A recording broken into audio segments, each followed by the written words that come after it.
All right. Good morning, everyone. I'm Deputy Mayor Greg Wong. I want to thank you for being here. I'd also like to welcome with me is Chief Diaz from our Seattle Police Department, Chief Scoggins from Seattle Fire Department, Director Spots from our Department of Transportation, Director AP Diaz from Seattle Parks, and Lee Moman from Seattle Public Utilities. We're going to be sharing some information and answering questions today related to the city's preparation for Major League Baseball All-Star Week. I'd like to start by just saying how incredibly excited we are to be hosting All-Star Week. Many of you know it's been 22 years since the last All-Star game here, and before that, it had been 22 years before our first All-Star game. So this is literally a once-in-a-generation opportunity we get in the city to highlight all that is great about Seattle on both a national and the world stage. We have been working for nearly 2 years, collaborating with the Seattle Sports Commission, the Mariners, Major League Baseball, T-Mobile Park, Lumen Field, and many others to ensure that our residents and visitors have a safe and enjoyable experience throughout All-Star Week, both at events and while just exploring our city. We've been meticulously planning the operational supports needed to execute these major special events, ensuring dollars generated benefit our local economy, and making sure that we have legacy investments that will benefit our communities for many years to come.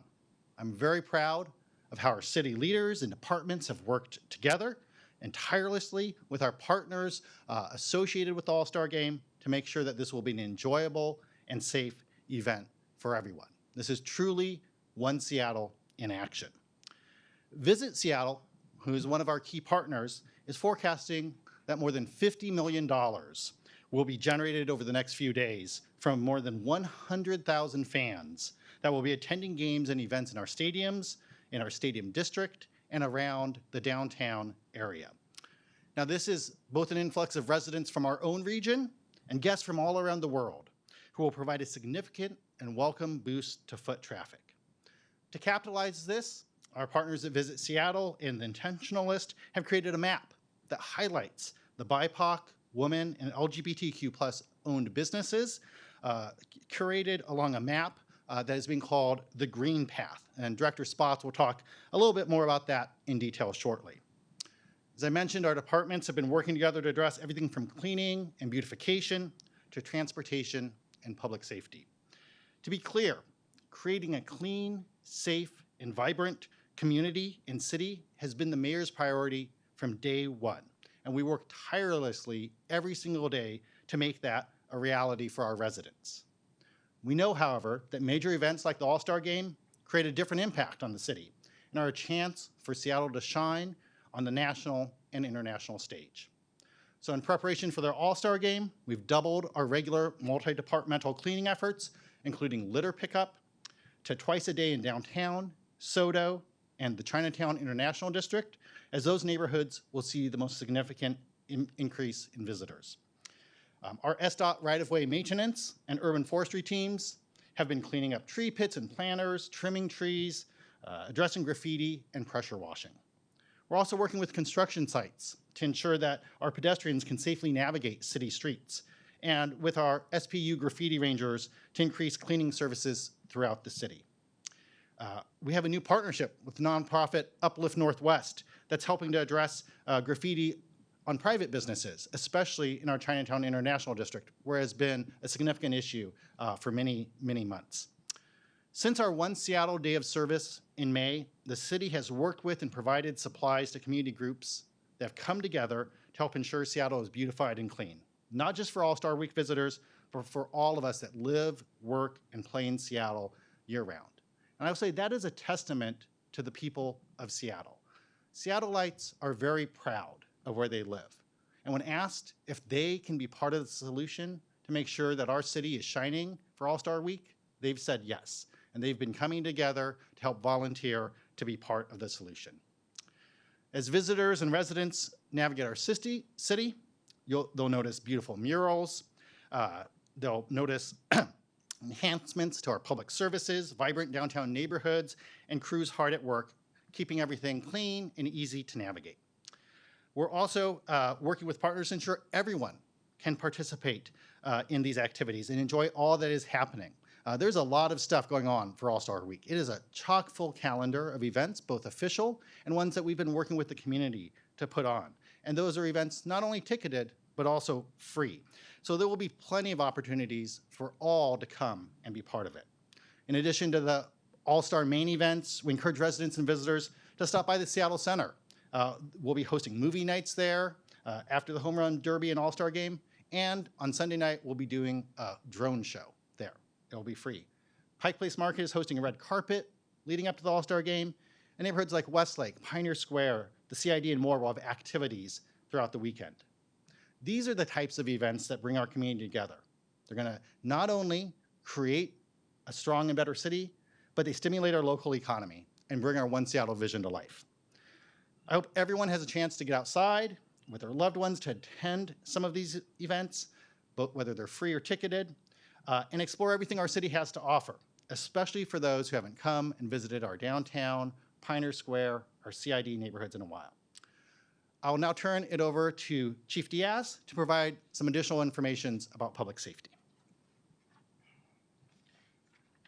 Thank you, Deputy Mayor Wong, and thank you for everybody attending. And really, it's about partnerships and collaboration. You know, we've been planning, as the Deputy Mayor mentioned, a couple years in the making of this. And even as we've last year had an opportunity to visit down into LA, where the Dodgers end up hosting out the last 2022 All-Star event, it really gave us a good insight about the things that we needed to also do and adjust to make sure that this is a safe and exciting 2023 All-Star event.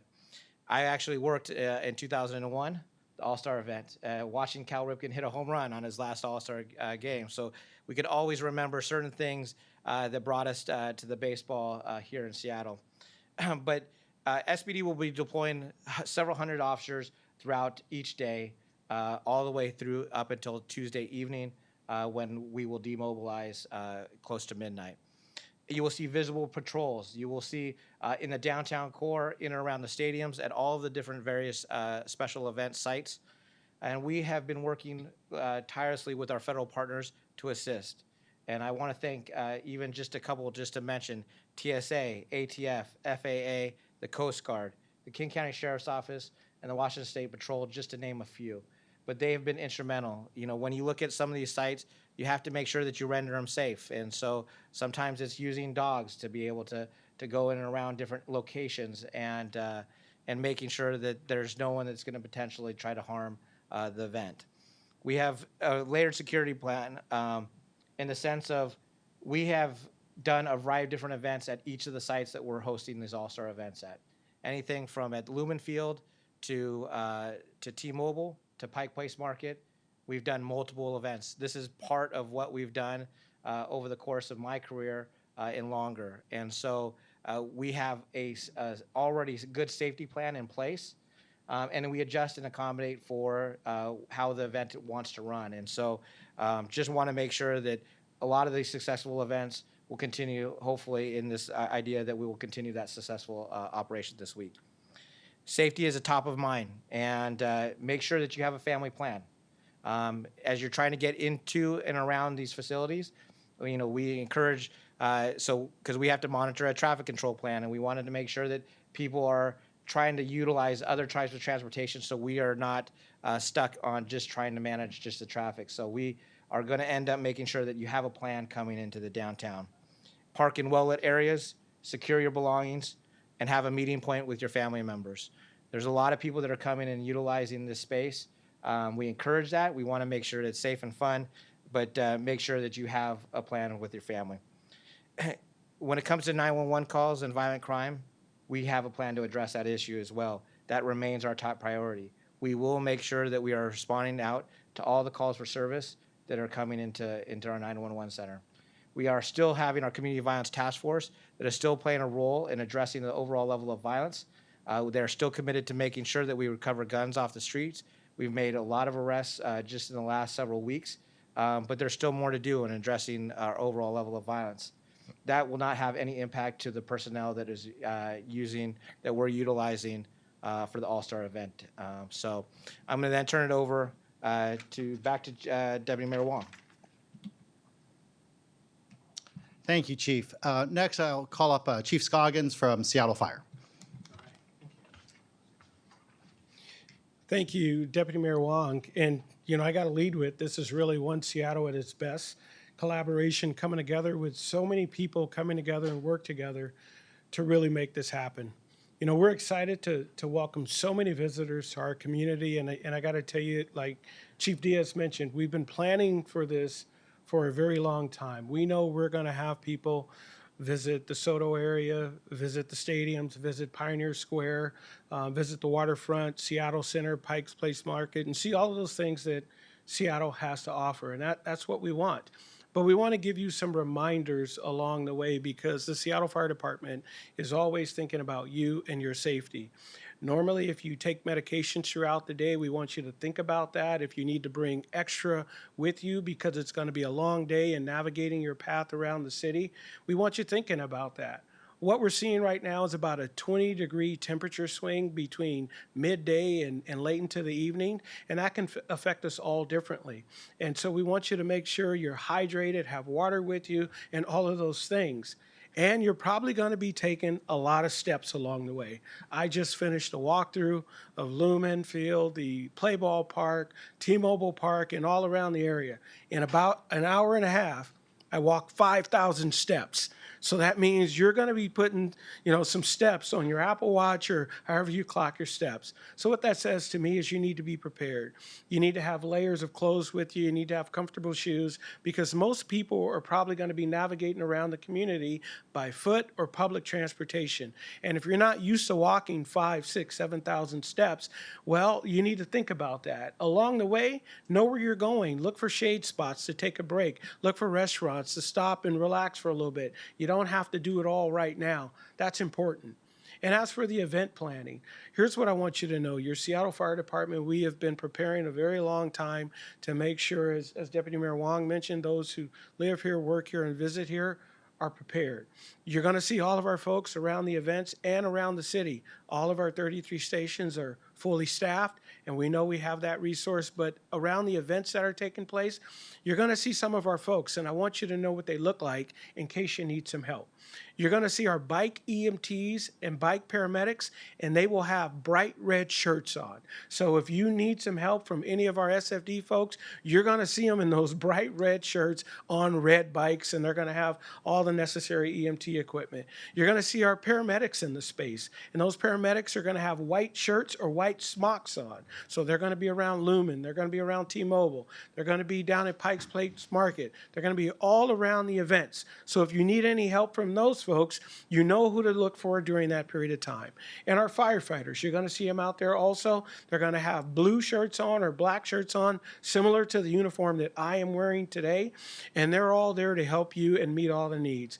We're going to have resources on site. Matter of fact, they're already on site. And I just had the walk around of all the facilities. We're ready to go with EMS and fire and rescue and command and control. And we just want the community to know that we're prepared to serve in any capacity that we're needed over the next several days. I'll turn it back over to Deputy Mayor Wong. Thank you. Thank you, Chief. And I love hearing about the number of steps walked. Certainly, we're encouraging people to walk, bike, take public transit to make sure that we're having a good flow to the games. With that, I will now ask Director Greg Spotts from our Department of Transportation to come to the podium. Thank you and good morning. Everybody at SDOT has been working really hard to make it easy for folks to get around with so many people in town. And we've been preparing for a long time to be ready. We've made improvements large and small to get ready. We repaved Occidental Avenue, which is the main north-south street accessing the stadiums, and also repaved Royal Brougham. We freshened up about 100 crosswalks, replaced street signs, and fixed all kinds of minor repairs to landscaping and potholes and other things. The best way to get around across the weekend and Monday, Tuesday is walking, biking, scooter, or transit. Monday and Tuesday, transit is free. It's very exciting. The major transit is free across all of King County. That's the bus system, the light rail, and the 2 streetcars that are operated by SDOT. We have marked some routes to get to and from the stadiums. There's a walking route that's a green trail. It has little green arrows, they're like almost like stickers on the sidewalk, and that'll take you across Pine and down First Avenue, or from the waterfront down Alaska Way. So you can look out for those. If you're biking, there's a wonderful protected bike lane all the way along 2nd Avenue. That's a great amenity. And there's also new bike lane along Alaska Way down the waterfront. And those are your best bike routes. I'm very happy to say that Cascade Bike Club is offering bike parking at the stadiums, which is a nice, safe way to keep your bike, or you can use bike share or scooter share and choose a different mode on the way out. There's also a new rideshare parking area near the stadiums, so that if you want to take rideshare home after an event, there'll be an area, a very well-organized area where you can do that. I would advise everyone in Seattle to think about alternatives to the car, especially Monday and Tuesday at the peak busyness, and so that free transit can also help folks who may just want to avoid congestion in general during the events. We are staffing our Transportation Operations Center 24/7, monitoring all the routes. People who do choose to drive should be aware that there are some street closures that might be different than what you're used to on a typical day. But again, walking, biking, and using transit are the best ways to get around, and transit's free Monday, Tuesday. Thank you, Dr. Spots. I also want to make sure before we get to questions, as I mentioned, there's a lot of events. There's this green path. Anyone who's interested in finding kind of a comprehensive list of what's going on, visit Seattle's website, visitseattle.org, has a whole page dedicated to the All-Star Game that lists both the official events and community events, has links to things like the green path. So anyone who would like to take a look and see what events they'd like to go to, we encourage them to visit that site or the Major League Baseball website to learn more. And I'll bring Chris up to moderate Q&A now. We're going to have a few minutes to do some questions and answers with the speakers. I saw your hand. Is there any media pass for the media, especially media here? Media pass? Yeah. Is that the question? I'm happy to answer. So for media credentials, you'll need to go through MLB directly, and on their website has their whole process for getting approved for different media credentials for the events. Now. Chief D has a question for you, following up with staffing. So just how are you handling that? Have you canceled time off? Have you lengthened shifts? Yeah, so what we've done is actually what we refer to as like a modified blue gold. It's for when we have big events like this for a long period of time. We actually put people on 12-hour shifts, and then that way they're butted up to another 12-hour shift. So we're making sure that we have seamless coverage of all the whole time. They're already on that. We actually give people certain days off to that way make sure people get enough rest during that time. So we will be on that modified blue gold throughout all the way through till Tuesday evening. And then what we'll also be doing is we're still staffing our patrol staff, still trying to figure out making sure that we're augmenting some of our emphasis areas as well. So we're still hitting or addressing a lot of the potential violence that is also occurring throughout the city. So. This morning I was I came across a sweep of just like a guy on the street with a tent, and I checked the names of the detectives, and one of them was a special domestic violence detective, and another one was a special order detective, which I don't know what that is, or an order service detective. Have you pulled people off of homicide and sexual assault, domestic violence detectives to help with clearing the homeless area in SoDo? So one of our typical ART team, our alternative response team that does work with the unified care team, which is a lot of the homeless work, is actually off today because of the blue gold modification. And so we are pulling the officers that are working the venue. We actually had a little bit of a deployment to assist in anything that the unified care team might need. They're actually already been redeployed back into their emphasis areas throughout all the venues since then. So it was a very short period of time. to assist whatever was needed, and then they're back into their assigned venues. So.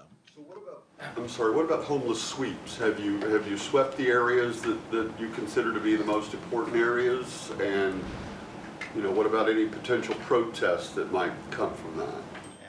I think that there's two questions there. One is just in terms of our encampment removals. We do, through our unified care team, an objective matrix of which removals take place. So there's been no artificial ramp up of those in the area around the stadiums in the lead up to the All-Star game. I think we all know that SoDo and surrounding areas are disproportionately, they have a lot of encampments and RVs, and so they have, since the mayor took office, had kind of a steady stream of removals that are necessary. But there's been no artificial ramp up. In terms of protests, I'll let Chief answer that. Always comes back to the PD. So, but to the second question, we actually monitor all levels of communication about potential protests, and we are aware of any potential protests that might occur. We have contingency plans set up. Should something arrive, do we want to help facilitate First Amendment speech? We also have to make sure that we don't have people violating law and that kind of stuff. So we do have plans in place should something come up. So have you been alerted to the fact that there are planned protests? Is that what We you're have been saying? alerted that there is potential of a planned protest, and we're not going to go into all the day, whether it's one day or whether it's throughout, but throughout the whole week, we're constantly monitoring any challenge or anything that might end up coming up. Over here to make sure we have time. This Go is ahead. for the deputy mayor.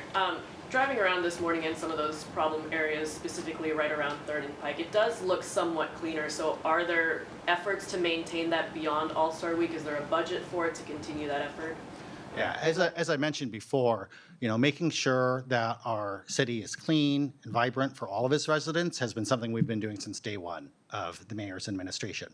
So we've had a lot of concentrated efforts over the past year and a half for areas like 3rd Avenue, 3rd and Pike. We have a 3rd Avenue project that has been written about in the media. And all of those efforts, I think, are bearing fruit now, is what you're seeing. And so those are not one-time investments. Those are ongoing investments. And so we would hope and expect to see that last beyond the All-Star game. And then can you tell us more about what that sweep looked like, whether it be overnight or earlier this morning, the biggest one that happened where we saw the most noticeable changes, with it being cleaner, fewer homeless people around?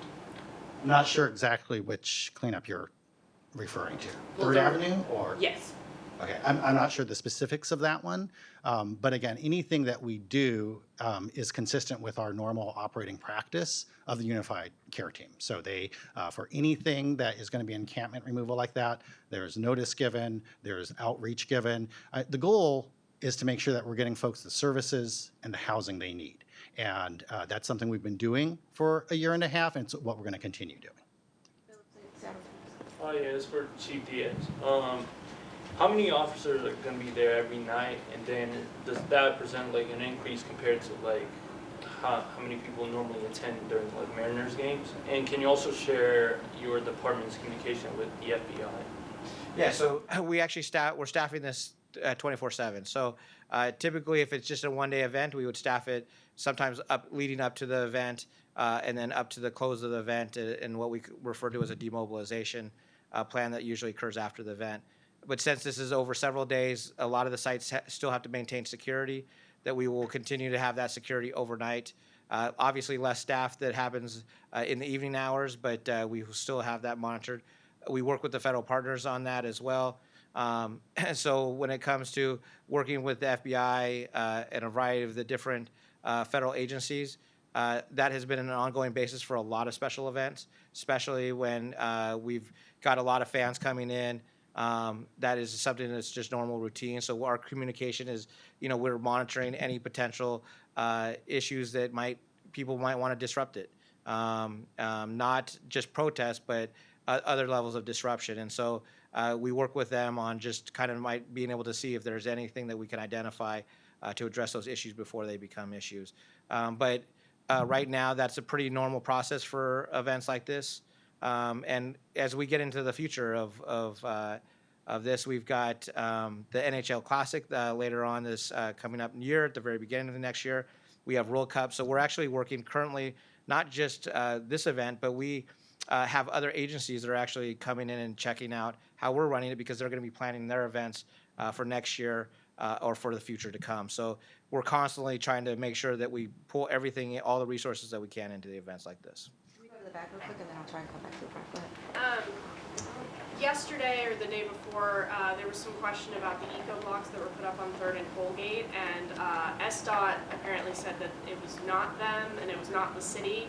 Is there any clarification on who put those up and how long they will be there? Yeah, so those were not done by the city. We did not know about them, and they are not anything associated with any of our All-Star partners as well. And so I'll defer to Director Spots on SDOT's approach. I know that in the past there's been capacity issues with what we do with eco blocks, and so that's something that we're going to have to assess over the coming days. Sure, yeah, just in terms of removing them, this is a prime construction season for us, and our crews are focused on building safety improvements and mobility improvements, so it'd be unlikely we'd take people off just to move eco blocks around. 1 and 2, and then we'll wrap up. Jonathan? Chief Diaz, before this press conference, I walked 3rd and Pike, 3rd and Cherry, 3rd and James, 12th and Jackson. There's still a lot of illicit activity happening, including open air drug use. Will you guys be adding any extra officers during All-Star Week in those hotspots?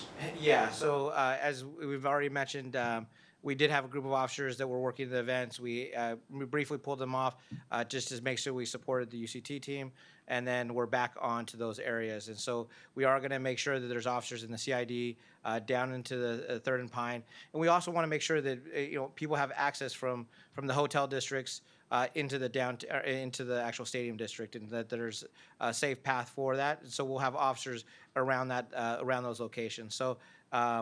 That will be throughout the week. There obviously will ramp up more into Monday and Tuesday, because those are bigger events with larger scales of population. So we're looking at anywhere from 60 to 80,000 people in on Monday and Tuesday, because you've got the home run derby as well as the game. And so we'll probably have a lot. I know we will have a lot more staff during those days rather than some of these other days. But we still have events going. Even the late evening hours, though? Into the late evening hours as well. Are you enforcing the no public use law at this time, or do you get what's going on with that? No, so that is actually something that we're working with the mayor's office, and as we've actually done a couple press conferences ago, the fentanyl work group that is actually working on putting forth a comprehensive legislation package that is still in the works right now. Hopefully soon we'll be able to produce something with City Council for them to vote. So right now we do not have ability on drug usage law, but that is something that we're currently working towards right now. There was a major incident earlier this week, or not major incident, but there was an incident earlier this week where a man was stopped on near 3rd and Pike, or 3rd and Pine, and for using fentanyl, and then he resisted and got charged with an assault with an officer. I mean, what happens if an officer does see someone using fentanyl at this time? I'm not familiar with the exact incident, but right now there's intent to deliver. There's deliver. There also could be other violations. It could be also part of operations that we're currently running in around addressing fentanyl issues.